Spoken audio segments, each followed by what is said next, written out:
So I went from the registry to the transportation secretary to the MBTA. I had a full head of curly brown hair, and I was a very young man, but that has all changed. And everything that Stephanie has outlined, I would just endorse and say, in some cases, I might say it's not quite as bad, but mostly I'd say it's as bad or worse. So what I'm going to do is I'm going to try to take some of this global information and bring it down a little bit of a notch, and then hopefully wind it back around to where we can talk about the future. So what I thought that I would do was to sort of say, well, so what would I give as advice to the governor and the secretary of MassDOT and the lieutenant governor? And I'm going to throw that out there, and I'll tell you why in a minute. So what would I be focused on for the next 4 years? And hopefully this will also give you a little bit of a window or an insight on what I would maybe predict as the headlines that you'll see over the next 4 years coming out of the transportation office.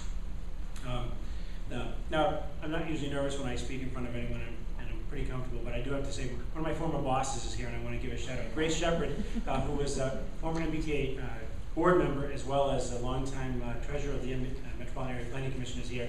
So Grace will keep me honest, and I'm sure engages in conversation later as well. So, as Stephanie mentioned, the transportation reform legislation divided all transportation into 4 buckets: aeronautics, the registry of motor vehicles, the highway department, and rail and transit.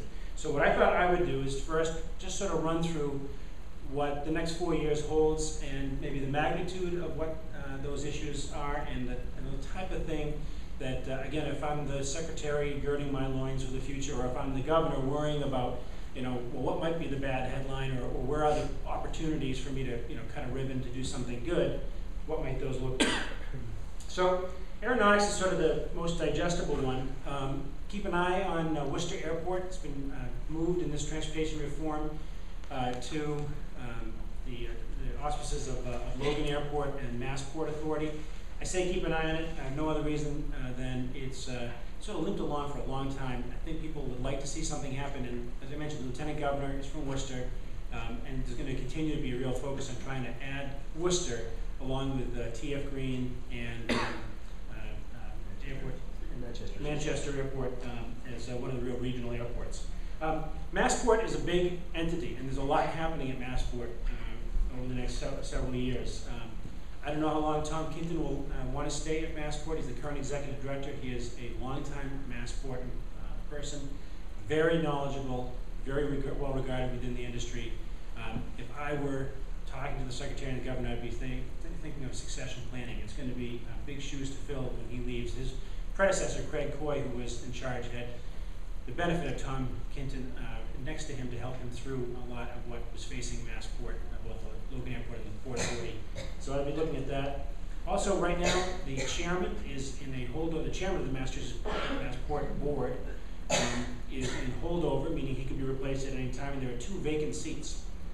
Those are it's a 7-member board with 7-year appointments.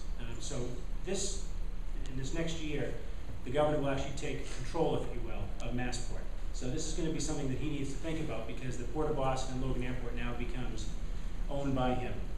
And he's going to leave a long-time legacy, because those appointments again for 7 years. You're going to see increasing importance as you see more and more cruise ships coming in. The Port of Boston, Logan is always what you think of when you think Massport. The Tobin Bridge was part of Massport, but that was moved to the Transportation Department proper. So it's really the airport and the port, and I think you're going to hear more about the port. And I just throw in, because they are responsible, small airport security is just an ongoing issue. Registry of motor vehicles, one of my favorites. The big question for the next 4 years, is it cash cow or is it customer service? The last couple of years, I'd say that the registry had been moving back into the cash cow. Anybody go to the registry in the last couple of years? Line's a little longer. Things have been getting a little bit more difficult. And just late last year, really, as the wait times grew over an hour on average, they threw some more people out into the branches, asked AAA to take on some additional work. The question is it going to continue? 2 things you need to know. We used to have 4-year licenses. We went to 5-year licenses, meaning that every 5th year there's kind of a bump up in terms of the number of people who have to go in for license renewals. The other thing is, remember how grand it was that when you saw that license renewals could be done online, that you could actually stay younger for another 5 years by keeping that old picture. Well, those days have passed. We're now into the 6th year, so people who are going to renew are going to have to go into the branches. There's no other way to do it. So the Registrar of Motor Vehicles is really nervous right now about looking at what the lines are going to look like for the next 5 years, and you should be too, because you'll be in those lines. ALARs, all you need to know is there's a big computer system at the registry with a lot of data. It is very old. It has many legacy systems cobbled together. And while there's been some work done, I will tell you that one of the big things that for the next 4 years, if I'm the secretary, is to worry about making sure that that computer system actually transitions. Just more than that if you want. All right, to the highway department. You have the accelerated bridge program. Well, let me just say, there's a lot to do with bridges. We have a lot of bridges in Massachusetts. A lot of them are old, and a lot of them are in need of repair. The Patrick administration, I think the signature transportation piece that they were involved with, that I would compliment them on, is the accelerated bridge program. We had about over 500 structurally deficient bridges in Massachusetts. The idea was we need to throw a lot more money at this problem. And so they dedicated $3 billion over an 8-year period, and I will say have been making great progress. There was a 10% decline in overall numbers of bridges that are structurally deficient, and the program seems to be working extremely well. But a lot of the work that's been done at the highway department over this past couple of years, a lot of it, and for the next year, is really going to be one-time funding that came through stimulus, which means where is that extra money going to come from to keep doing those things? And that is a big question. More on this later, but right now, the federal reauthorization that takes place in Washington, D.C. for transportation funding over a basically half-decade period at a chunk is up for this debate right now, and there's no idea by anybody to answer the question of how do we make sure that there's enough money on the federal side to just keep funding at the same levels that we've been funding for the last 5 years. In simple terms, the gas taxes, the federal gas tax, has been the principal source of depositing money into that fund, that trust fund, and it has dried up completely. And there's just not enough money to keep it going. So that's both, and that trust fund funds highway projects as well as transit projects to some degree from the federal government. So that's a big one. And every several years on Beacon Hill, there is also a transportation reauthorization bill, and that is also coming up for discussion shortly. So 2 big bills for at least 3 to 5 year periods in terms of funding what happens are going to be up for discussion. So, and that sort of is directing where the money's going, but also is going to have to answer the question, where is the money coming from? And then the final one, point on this bullet here, and you'll hear me mention this a couple of times, is the trust in the system. Keep an eye on project and budget management. The big dig is sort of the Vietnam of transportation. It's going to keep being talked about until we sort of win a couple of big ones where we come in at or under budget and at or before the time we promise you. And I think one of the big problems for the next 4 years, or potential problems, is with all of these accelerated bridge projects, with all this extra highway spending, and in a minute you'll see with all of these significant transit projects, there are ample opportunities for an administration to stub its toe and either find out that a project that was promised at $600 million is really $1 billion, and where's that going to come from? And you're going to really see things like traffic management issues when you deal with, what about the Longfellow Bridge? It's the biggest connector between Chelsea and between Cambridge and Boston. The Red Line crosses it, pedestrians, bicyclists, and a lot of cars. And that bridge is going to undergo major rehabilitation, $250 million worth. And are they going to be able to manage the traffic? All the bridges along the riverway. So there's a lot happening. Just don't plan on crossing the Charles River for about a decade. On the rail side, again, the rail and transit, rail freight. I think this is also something that I would say that I'd like to say that we started when I was secretary, but that the Patrick administration has really continued, again, really under the leadership of the Lieutenant Governor, to really focus on the rail side, and in particular rail freight. You have a lot happening with the expansion of rail freight across all of North America, but I think you're going to see more here in Massachusetts.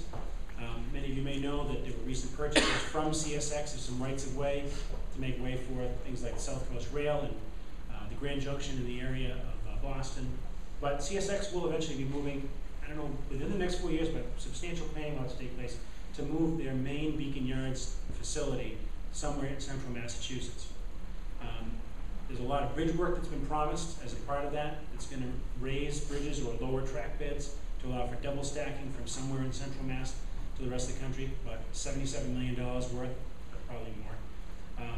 And with the increase in passenger, with freight rail, you're going to see more conflicts. Passenger trains and freight trains are often on the same track. Freight trains go slower, and if there are problems with either managing those trains or moving them, then you see serious problems with the delays on the passenger side.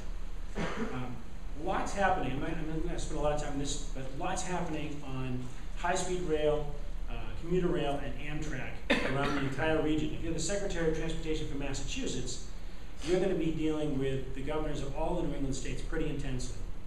The Acela and Amtrak is looking to have the Acela increase in the frequency along the corridor. The Downeasters extending to Brunswick, and they're looking, once we double track from Haverhill, in the Haverhill area on the Haverhill line, to actually maybe have more trains on the Downeaster. There is significant funding from the state of Connecticut and the federal government for high-speed rail between Hartford and Springfield, and continue up to Vermont and on. You can see there's a lot happening in just in a week. You will be able to take a commuter rail train on the Providence line to TF Green Airport. And there are plans to continue that on. Just a quick aside, if you don't think that if you're in Massachusetts you have to worry about these things or you think about them, all of these things are very interconnected. I would tell you that when I used to go to Washington and meet with our congressional delegation and talk about things that were happening, for instance, I would visit the Rhode Island delegation. When I would walk into Senator Reed's office, he would greet me as, the MBTA, Rhode Island's Public Transportation Department. And he was not kidding. And Rhode Island has actually given Massachusetts over the last 10 years money for rail cars and to actually do this expansion and built and dedicated this money themselves. So they've actually one state giving another state money. So but there's lots that happening. So the MBTA, closer to home. Fare increase or increases. Last one was in 2007. They periodically, about every 3 years, had happened. We had an election, didn't happen. I don't, along with Stephanie, I don't see how, given the deficit that the T is facing, how they can not adjust fares at some point, just to keep pace with inflation, but again, to keep pace with these other issues. A lot of hands went up on Charlie cards. Charlie turns 5 in the next 4 years. The cards were promised for that smart chip to last for 5 years. I'm sure the smart people at the MBTA are thinking about it, but the Charlie cards are going to start to die and have to be replaced. So, just something to watch. The commuter rail contract, the provider of the commuter rail, their contract expires over the next 4 years. So it's over $1 billion contract. So the single largest contract at the MBTA. It's probably the largest contract in all of state government. There's going to be a lot of push in this to maybe have a longer term contract in order to try to lock somebody in at a lower price, make more of an investment on the private sector side. But that is going to be a huge decision that's going to affect all of commuter rail and, by extension, back into the pocketbooks of the folks who run the MBTA, the financing there. Staffing is going to be an issue. You know, you'll always see general managers turnover. We have a pretty stellar police chief right now. That's going to turn over. Union contracts are, there are 20, I shouldn't say, how do you know how many unions there are at the MBTA? Take somebody, shout out a number. 12, 10, 100. 28. 28 unions, and they all come up at the same time. So you'll be reading about the contract negotiations. Single biggest issue facing the T is the state of good repair at the MBTA, and I will just tell you the prioritization of spending on taking care of what we already have. We're the oldest transit system in the country. We're something to be proud of. If you mark it in your calendar, September 1st, 1897 is the birthday of the MBTA. The first trains ran trolleys between Park Street and Boylston. Well, when we turn 114, there's a lot that continues to need to be done, as you know, to maintain this whole system. And the big question is, how are we going to continue to do it? And a little bit more on that in a second. And again, I'm going to just say project and budget management. Again, a lot of big projects are coming due. Will the MBTA have the confidence of the people to manage what they're going to be asked to do? Let me just start with some of these projects. These are the projects that we're talking about. South Coast Rail is probably one top priority of the governor, lieutenant governor. You've heard this is the Fall River New Bedford commuter rail extension. Pick a number, at least $2 billion. South Station tracks, you'll hear a lot about the fact that there's no more room at South Station for the Acela trains and all of the commuter rail trains coming in. So that there's an effort underway, which I, again, want to laud Secretary Mullen for taking a real leadership role here in trying to get the South Station post office that's adjacent to it to move to the South Boston waterfront and then utilize that space to expand the number of tracks at South Station. It is a multi-hundreds of millions of dollars project, but it is truly a 100-year decision. At least it's a century-long decision on what's going to happen, and much of what's going to happen in that next 100 years is going to be decided in the next 4. Green Line extension is a legally required commitment. I don't know, you pick a number, but it's $1 billion, you know? You can just round all projects to $1 billion. Or 2. But there's a legal deadline of 2014. I don't know, a lot of people think it's going to be met. I assume that the governor and the secretary at some point are going to have to say, we're not going to make that deadline. And they're in the process right now of applying for New Starts funding. I'm just going to tell you, I think it's bunk. New Starts is federal money. This is a program that helps, federal money that funds 50, 60, 70% of new expansion projects around the country. It used to fund 90, then 80, then 70, and now it's basically you have to come up with maybe 50% or even 60% to be competitive. I question if the federal government will be able to continue the support for the New Starts program, number 1. Number 2, I know the parameters of the New Starts program. I don't think that the Green Line extension fits the way that they want it. So I think that at some point it's also going to run up against the answer from the federal government saying either you don't have money or you're not funded. So that's more money that the state's going to have to come up with, and it's a legal obligation to extend the Green Line. Government Center Station, I just throw that out there because you've seen a lot, you know, probably you experienced the fact that the Kenmore Station took sort of forever and a day. Well, I think that the next big station to keep an eye on is probably Government Center. It's slated to, within the next 4 years, to go into construction. It's pretty extensive. It's right in the middle of the city, and if I'm the general manager, boy, do I want to make sure that that works, because it's got to stay open while the work is being done, and the mayor looks right in that spot. So you want to make sure that that's going to work.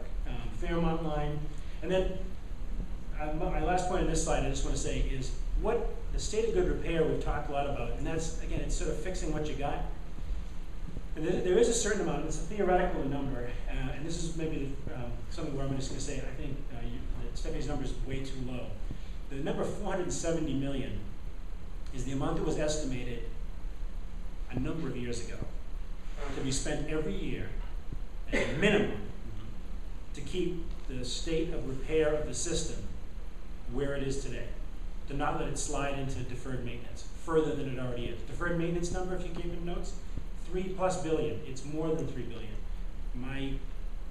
My gut is that, and with some information, that study and that the T's been undertaken for the last year will probably also come out now that the election's over, and that number will probably grow to $4 billion, maybe more, and that the state of good repair number required to actually keep all the tracks safe, all the roofs from leaking, all the buses in a state of repair, and so on and on. All of that is probably going to be closer to $620 million a year, which means that you can just move that top line up. The numbers are on Stephanie. T has not been able to spend even the 470 they promised. They're spending 380 a year. So if the number is 620, and we're falling 300 million a year behind.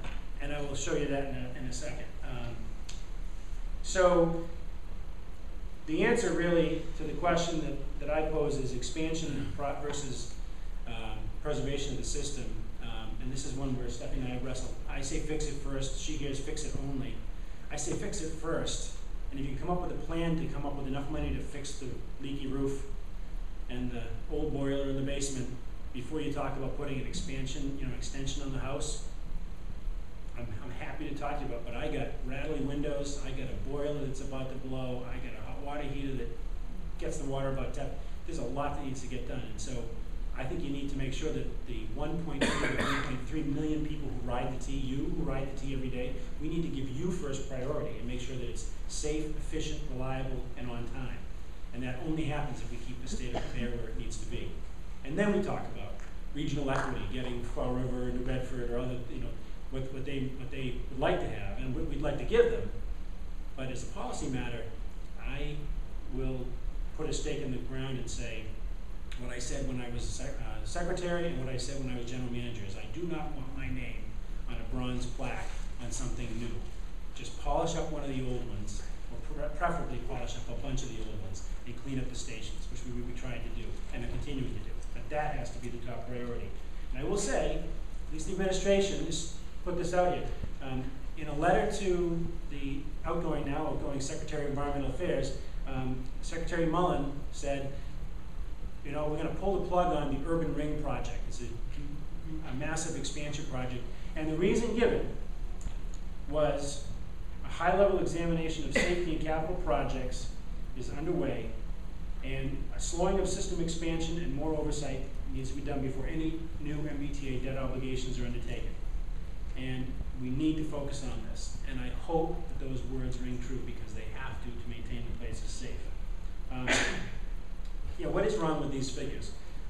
This is 2010 capital expenditures, $389.4 million, and the 2010 debt service expenditures, $434.5 million. So there's a couple of things wrong. First, that 389 should be 470. Actually, it should be 620. You should be worried. Second thing is, does it strike you that we're spending more to just pay for the debt than we are on repairing what we have? Never mind the expansion. In my estimation, the single most important thing that the next secretary, governor, and lieutenant governor face is going to be putting the MBTA in a solid financial footing for the long term. I think it's the most important thing. It's the next too big to fail, and it may end up doing that. So show me the money, right? Okay, so where might it come from? And this is for our discussion. I think you'll see a fair increase. Again, they're just even adjusting for inflation. It would have been 4 years, maybe 5 years even by the time it happens. Will you see toll increases? I don't know. You've heard privatization of MBTA parking out there, selling off the assets that the T has in parking has been recently rumored. Public-private partnership initiatives. Are there any out there that could be had? And then again, this is not just for the MBTA, but for roads, bridges, for open road tolling, adding an extra lane, high occupancy vehicle, you name it. There are a lot of different things that are being talked about for public-private partnerships, and they've been pushed back. Public infrastructure being turned over to private entities, profit-making entities to actually operate them, had been pushed back in basically two different areas. One has been pushed back on by citizens who say, I don't really want to have to pay what it really costs to cross that bridge or to ride down that road, because they're all subsidized. And the other has been Congress, who there are many who, for legitimate reasons, are very concerned about turning over, a 100-year asset out of control of government.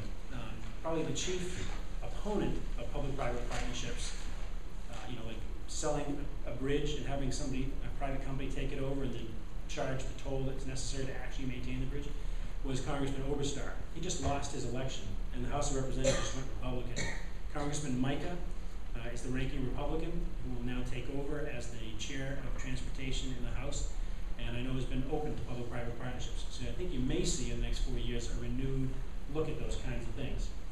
And again, the Secretary, Governor, Lieutenant Governor, and anybody you can think of has got to get engaged in Washington and in Boston about making sure that we get our fair share of all of this money. Because the dynamics are that you need to be down there very loudly. I will just tell you from my own personal experience in all the 3 transportation jobs I've held, There was no more important or valuable ally than Senator Ted Kennedy. He made amazing things happen. I would call, and he would be down there, and his staff would be on top of things. A heavy burden falls to our two United States senators in his absence to be able to bring home the bacon on the Senate side. He was more of a loss than you'll know on transportation, and we may, in fact, find out in this next 4 years. And on the state side, we have a bond bill that will have to be debated. I don't know, good news or not, there are rumors that I guess you'd now say longtime Senate chair of transportation may become the new Ways and Means Committee chairman of the Senate, Steve Baddour. I don't know if that's a good thing or not. It puts him in charge of all the money, but it gets him out of transportation. And who the new transportation secretary might be, if that were to happen, is a really big issue.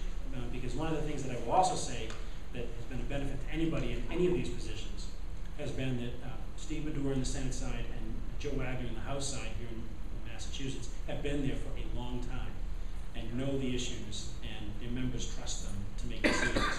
So, again, new person makes a big difference. Boy, do we have the uses. We have a lot of places that we can spend money, and the question is really going to be the sources. But I would just say that I know that Stephanie and I, when we talked prior to me coming here, said, well, we can't just talk about money, but I do have to tell you that all this stuff costs a lot of money.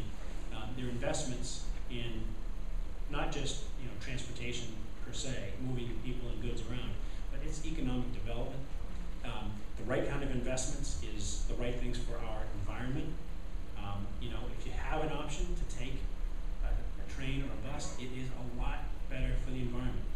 If we do things like freight rail correctly, and maybe you hear CSX ads, it's true, they can move a ton of freight, 435 miles on 1 gallon of fuel. It's tremendously, tremendously fuel efficient way to move a lot of goods. So there's a lot of things that are going to be happening in the next 4 years, and I guess I'm not sure if I'd say it was just daunting, challenging, or downright scary. But I'll leave it there, and then I'll look forward to your questions and conversation. Thank you.